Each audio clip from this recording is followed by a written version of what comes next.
Relatos mágicos y bautizos de medianoche. Bienvenidos y bienvenidas a un nuevo podcast de Relatos mágicos y bautizos de medianoche del Instituto Arcano Paracelso. En el podcast del día de hoy nos corresponde nuestra sección Enigmas por resolver, donde hablaremos acerca de culturas desaparecidas, continentes perdidos. Nada sabemos de nuestros más remotos antepasados. Poco a poco van saliendo a la luz restos de culturas milenarias que poseían unos conocimientos científicos extraordinarios. Pero un buen día ocurrió una catástrofe de enormes dimensiones que las barrió de la faz de la Tierra. Lo más alarmante de todo es que quizá sea ese mismo el destino que nos aguarde. Si bien hay muchas civilizaciones que parecen haber desaparecido sin dejar rastro, la más popular de todas ellas no cabe duda que es la Atlántida. Pese a todos los relatos más o menos fantásticos que pueblan las bibliotecas de todo el mundo relativos al tema, existen una serie de documentos que no se pueden dejar a un lado. Empezando por el primero de todos los conocidos, debido a una de las plumas más prestigiosas de todos los tiempos, Platón, a quien se tiene por uno de los grandes genios de la historia. Dedicó a este tema 3 de sus diálogos, de los que desgraciadamente solo nos han llegado 2, Timeo y Critias, sin que se sepa a ciencia cierta si el último de la trilogía, correspondiente al relato de Hermócrates, llegó a escribirse alguna vez o si por el contrario permaneció inédito. Dice Timeo que oyó contar esta historia a Solón, uno de los 7 sabios de Grecia, quien a su vez la había escuchado de labios de un sacerdote egipcio en Sais. El comienzo del relato no podría ser más catastrófico. Los hombres ya han sido destruidos y lo volverán a hacer de muchas maneras. La última, y quizá la más dramática de las veces, habría ocurrido 9560 años antes de la narración.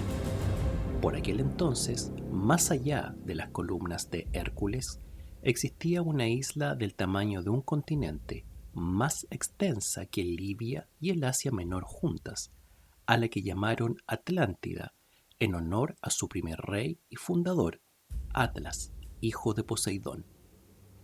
Del contexto se desprende que estaba en medio del océano y que se trataba de un archipiélago, pues se afirma que saltando de una a otra isla se podía pasar de un continente a otro.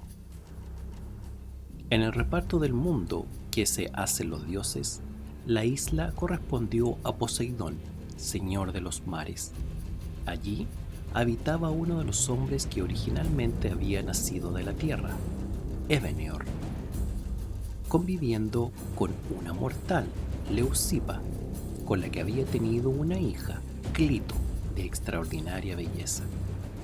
Al morir sus padres, Poseidón la deseó y se unió a ella, naciendo una serie de hijos con los que se poblaría la isla bajo el reinado del primogénito Atlas. Para proteger a sus hijos y apartar a su amada del resto de los mortales, el dios decide fortificar el territorio por medio de un canal de 100 metros de ancho y otro tanto de profundidad y 10 kilómetros de largo, que conducía a otro canal interior que hacía las veces de puerto, en el que pudieran fondear los navíos más grandes de la época. Luego se abrieron esclusas para atravesar los otros 2 cinturones de tierra que rodeaban a la ciudadela situada en el islote central, de forma que solo pudieran pasar una nave cada vez. Estos canales estaban techados, por lo que la navegación se hacía por debajo de la superficie, que estaba elevada con respecto al nivel del mar. El primer foso tenía 500 metros de ancho, igual que la porción de tierra que circundaba,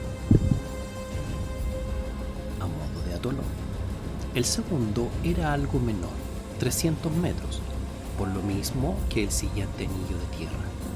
Por último, había una tercera franja de agua de 150 metros de anchura que rodeaba la ciudadela o acrópolis, con un diámetro de 69 kilómetros.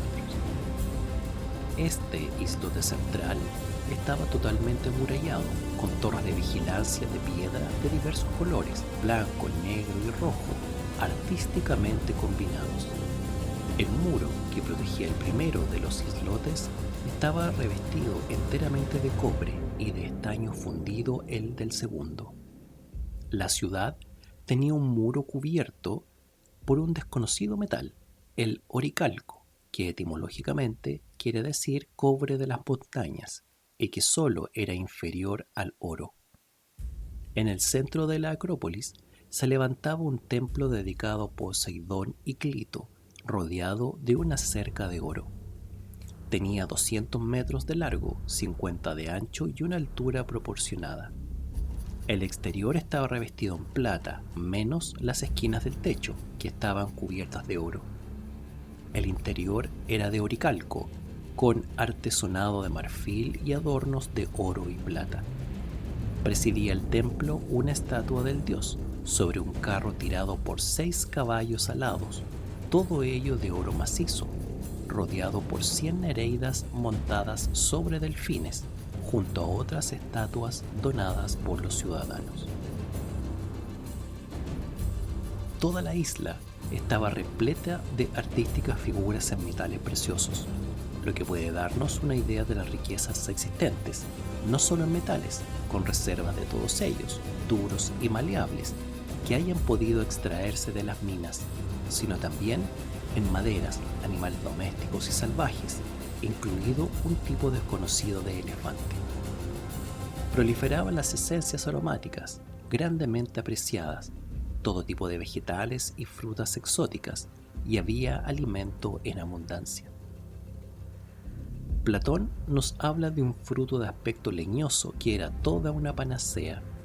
Proporcionaba bebida con dotes medicinales, comida y perfume. Además, contaba la isla con 2 fuentes inagotables de agua, una fría y la otra caliente, alumbradas por el mismo Poseidón, que servían para riego agrícola y para atender todas las necesidades humanas.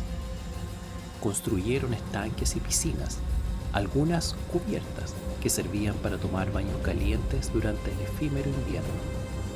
Su grado de civilización era tan grande que incluso había baños para atender a la higiene de los animales, por los que sentían una gran pasión, especialmente por los caballos, no faltando un imponente hipódromo para congregar a la afición. Florecían las artes, las ciencias y los oficios.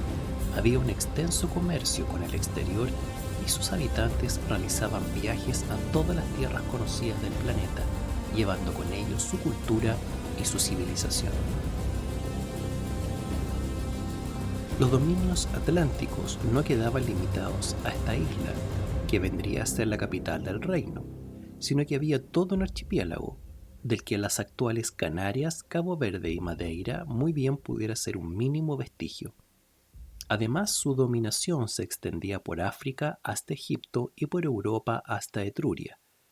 Contaba con un ejército de más de 1 millón de soldados, 10.000 carros de combate, 250.000 caballos y 1.250 naves, que la hacían invencible ante cualquier otra potencia de la época.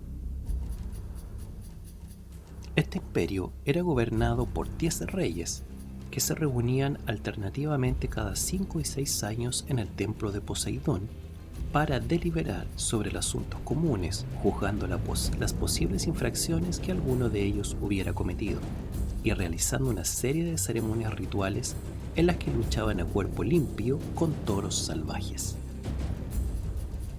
Pese a su enorme poder y a todas las riquezas que la rodeaban, los atlantes despreciaban todo aquello que no fuera virtud. se rendía culto a la moral y prevalecía siempre la verdad por encima de cualquier cosa.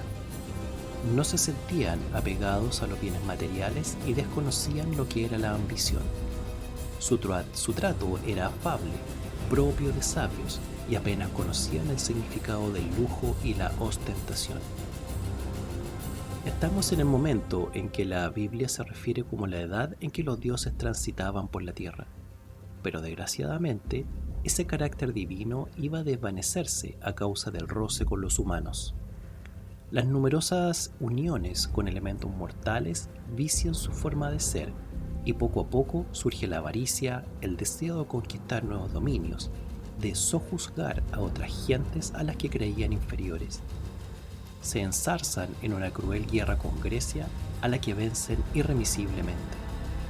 Entonces Zeus, viendo que una raza memorable había caído en un triste estado y que se alzaba en armas contra toda Europa y Asia, les hizo desaparecer de la faz de la tierra. Se produjeron enormes terremotos y llovió torrencialmente durante un día y una noche. Todos los habitantes se hundieron y la isla se sumergió en el mar. Sin embargo, Platón no nos da muchos detalles sobre este desastre que se llevó a la Atlántida para siempre. Su relato se interrumpe cuando Zeus reúne a los dioses para informarles del correctivo que piensa aplicar. La historia debería continuarse en un tercer diálogo que, desgraciadamente, no se sabe si se llegó a escribir porque no se tiene noticias de su existencia. No hay indicios de que la historia escrita por Platón se trate solamente de pura fantasía. Por el contrario, advierte repetidamente que todo lo que cuenta ocurrió de verdad, incluso avisando que los hechos pueden parecer irreales por su magnitud. Solo cambian los nombres originales para aproximar más el relato a la vida cotidiana de Grecia. En sus obras siempre queda patente si se trata de historias reales u utópicas y, por tanto, hay que entender que Platón creía en la existencia de la Atlántida y en la veracidad de los acontecimientos que nos narra. Hoy, los estudiosos del gran filósofo, especialmente los que le tratan bajo la prisma de la escolástica, silencian de forma sistemática el contenido de estos diálogos. Pero en una época, especialmente durante el Renacimiento, las teorías atlántidas platonianas gozaron de un auge y credibilidad inusitados.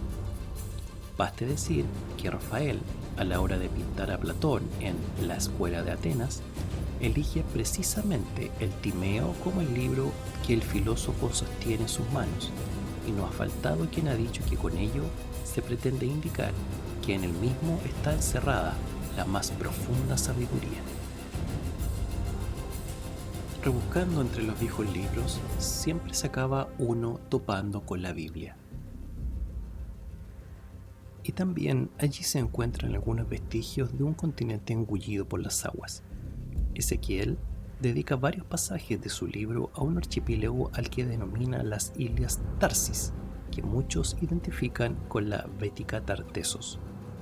Nos refiere a sus riquezas, el lujo, los metales y placeres que llevan a una completa decadencia y por último, el aviso de Dios que se cumpliría en vista de la escasa efectividad que tuvo. Haré subir por ti el abismo y muchas aguas te cubrirán. Los indios americanos, especialmente mayas y aztecas, decían provenir de una isla ubicada en medio del océano situado más allá del Golfo de México, el que llamaban Aztlán, en el que reinaba un soberano conocido como Atlanteotl. ¿Coincidencia? Puede ser, pero en Grecia Atlas es un adjetivo que significa incansable y que se aplicó a un hijo de Zeus porque, en castigo por transformar a los titanes en montañas, los dioses del Olimpo le condenaron a sostener el cielo sobre sus espaldas, y como tal vocablo no tiene ninguna connotación marina, como ocurre con este radical en los idiomas precolombinos. Resulta curioso, además, que Orellana nos relata que en el transcurso de su conquista en tierras venezolanas los indios le mostrasen unos mapas que no describen exactamente igual que Platón lo hiciera, la isla Atlántida. Otros relatos nos traen memorias de paraísos terrenales en los que prácticamente no se conocía la propiedad individual ni el dinero, en donde la tierra era de todos y no existía la mentira ni las enfermedades y reinaba la más absoluta paz. Con estas o parecidas palabras evocaban un pasado remoto que no volvería jamás. Y todos coinciden, más o menos, en su localización más allá del Mediterráneo, en medio de un gran océano desconocido. Y también se asemejan en cuanto a la catástrofe que los sepultó para siempre debajo de las aguas. Los vascos tienen una leyenda de un pueblo sumergido en medio de un enorme cataclismo en el que se desarrolla una singular batalla entre el fuego y el agua. Gilgamesh se lamenta del destino de unos hombres para lo que hubiera sido mejor morir a causa del hambre que a consecuencia de un diluvio. De forma parecida, se refiere el Corán a las gentes de Ad, una raza muy avanzada que había construido la ciudad de las columnas que fue aniquilada por Alá a causa de su maldad. Parece haber alusiones a la Atlántida, donde la que a su vez emprendieron nuevas colonizaciones por África, Europa y América. Incluso se da a entender que los habitantes de esta nación fundaron Atenas y que una de sus reinas, Mu, es la modelo de la esfinge de Gizeh, a quien estaría dedicada como tributo por haber visitado las colonias egipcias en uno de sus viajes. Lo que no cabe duda, a tenor de las interpretaciones sobre el contenido de ambos grupos de tablillas, es que Mu era la madre patria de los primeros colonizadores de la Tierra. Algo parecido pretenden inferir los aficionados al tema de sendos códices mayas escritos hace unos 3.500 años. El primero de ellos, llamado Manuscrito Troano, en honor de su propietario, don Juan Tro y Hortelano, profesor de la Universidad de Madrid y que actualmente está depositado en el Museo Británico de Londres, habla de un país cuya existencia se remonta al mismo borde de los tiempos. El texto dice, comillas, después de haber sido levantado 2 veces, el país de Mu desapareció en una sola noche, después de explotar por debajo a causa de volcanes subterráneos. El continente subió y bajó repetidas veces. Sus 10 naciones se hundieron con sus 64 millones de habitantes. Cierra comillas. El resto del relato da a entender que esto ocurrió hace muchos años, antes incluso de que desapareciera la Atlántida y de que se produjera el diluvio universal. Poco más o menos, lo mismo resulta del Códice Cortesiano y otros registros. Por ello sabemos que predominaba la raza blanca, aunque ya existían diversas tonalidades de piel, que sus habitantes viajaron por todo el mundo y que fue aniquilado por los dioses.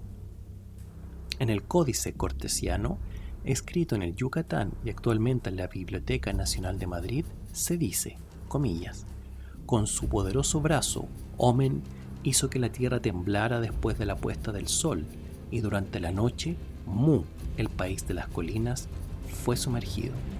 Cierre comillas. ¿Existía ya el hombre como ser civilizado y poseedor de una cultura tecnológica hace 100.000 años? La arqueología solo ha descubierto restos humanos muy primitivos que datan de aquel entonces. A lo más, se ha llegado a establecer la existencia de un ser erecto que no se sabe si estaba más emparentado con los primates que con nosotros. ¿Cómo es posible entonces que aparezca restos de uno cuyo esqueleto presenta claramente un orificio limpio de estrías que solo puede haber sido causado por una bala?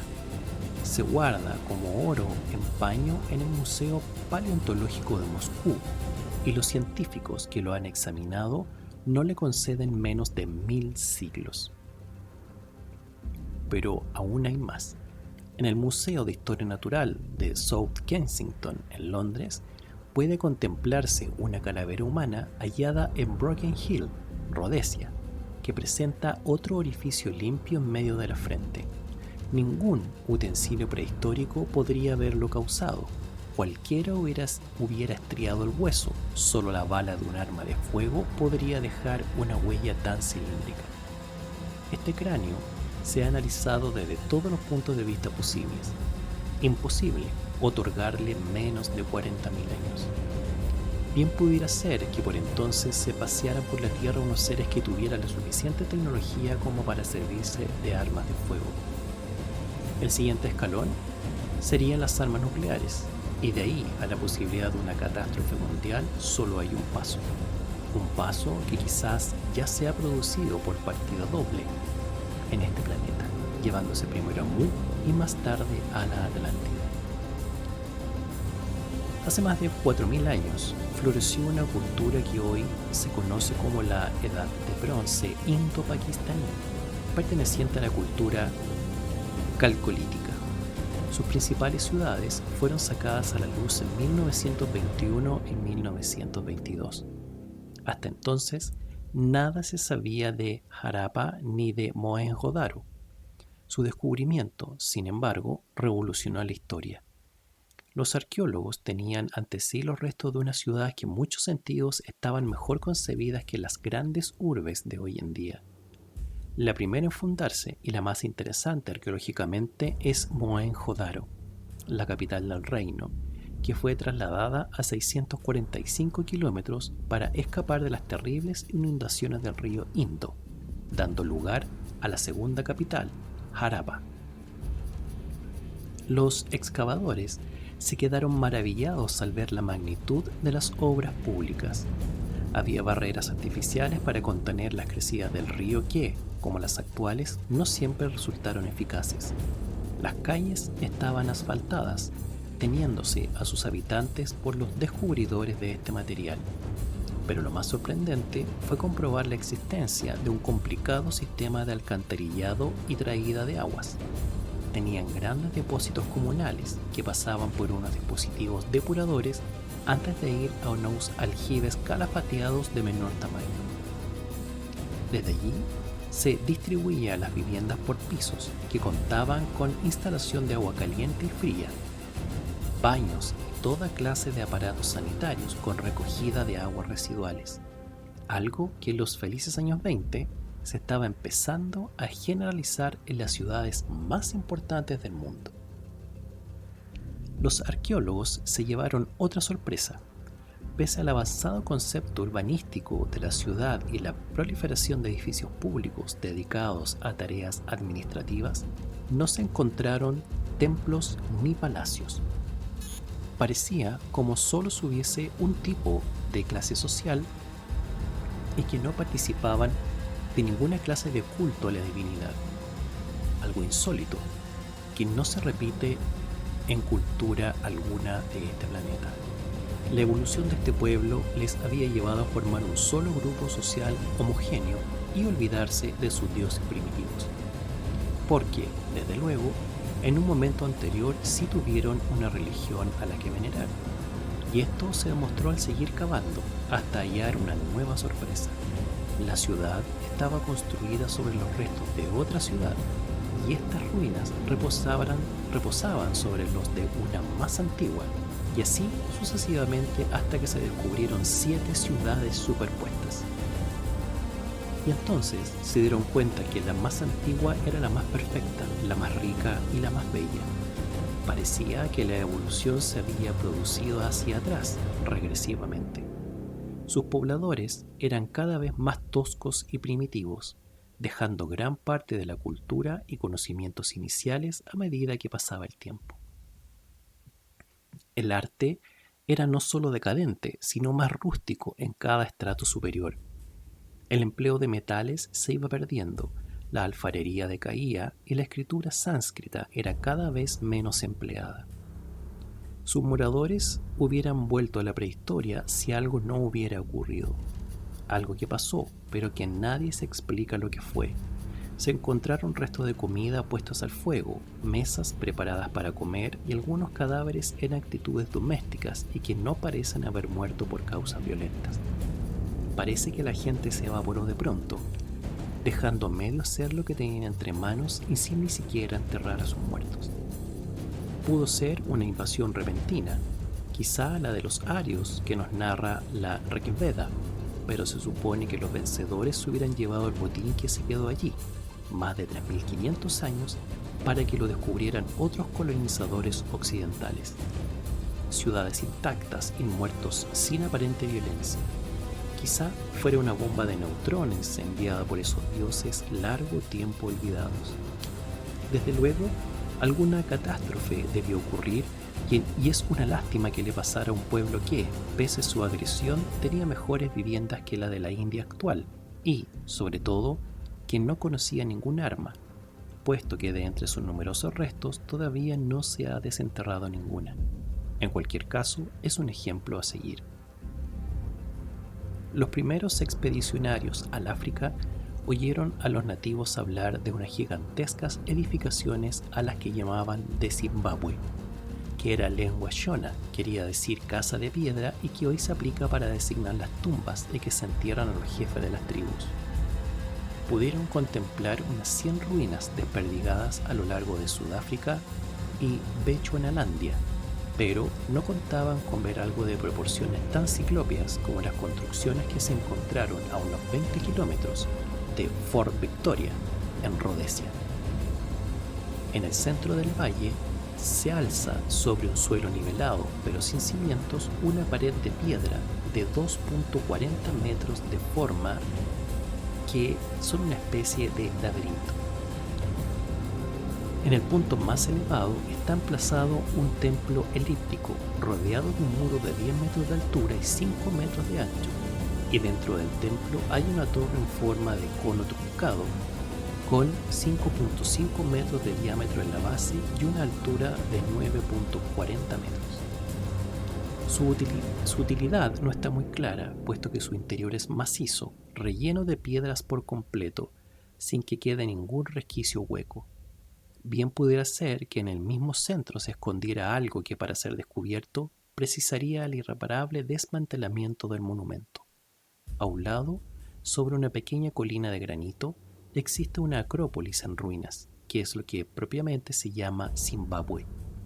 Allí pueden contemplarse una serie de esculturas de extraños pájaros que se supone representan a los jefes de la tribu muertos. Lo peculiar de esta ciudad perdida, que es una de las construcciones más importantes del continente africano, si exceptuamos las egipcias, es que los habitantes actuales de la zona desconocen por completo quiénes moraban en ella. No quedan restos de su cultura, se desconocen sus tradiciones. Ni siquiera se sabe si eran blancos o negros, pero allí vivió alguien, porque se han encontrado restos de viviendas y que, además, participaban de un extenso comercio, revelado por las reliquias que se han encontrado de productos originarios de Asia, China, Persia y Arabia. Pese a todo ello, nadie sabe quién vivió allí unos 500 años de nuestra era. Sin embargo, ciertas tribus próximas al lugar rinden culto desde tiempos inmemoriales a una pequeña estrella cercana a Siria, que la ciencia occidental no llegó a descubrir hasta el siglo XX. Nos falta quien relacione estos dos hechos, como tampoco falta quien relacione el aspecto tan poco africano de los Zulús y otras razas del Cono Sur con remotos ancestros venidos del espacio. La minúscula isla de Bimini, en las Bahamas, fue descubierta en 1512 por Juan Ponce de León, quien la había oído nombrar a los nativos, que le achacaban innumerables tesoros, así como la existencia de una fuente a la que emanaba el elixir de la eterna juventud. A falta de tan preciado hallazgo que muchos siguen buscando todavía, en septiembre de 1968 se descubrió una estructura sumergida en el mar de 70 metros de longitud y 10 de ancho, construida con grandes bloques de piedras perfectamente regulares y unidos por una especie de cemento.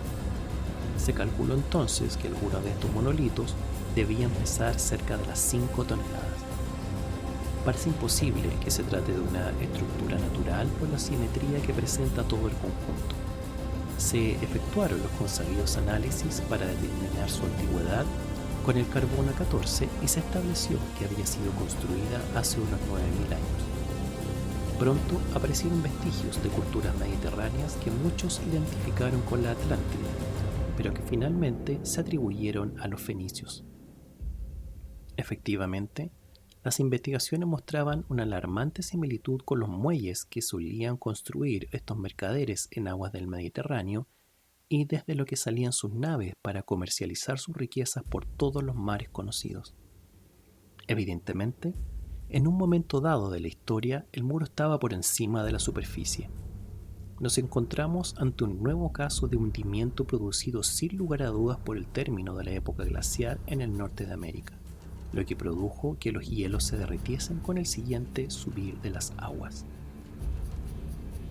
Lo que es indudable es que allí existió, hace miles de años, una cultura de la que solo quedó un efímero rastro de piedras sumergidas.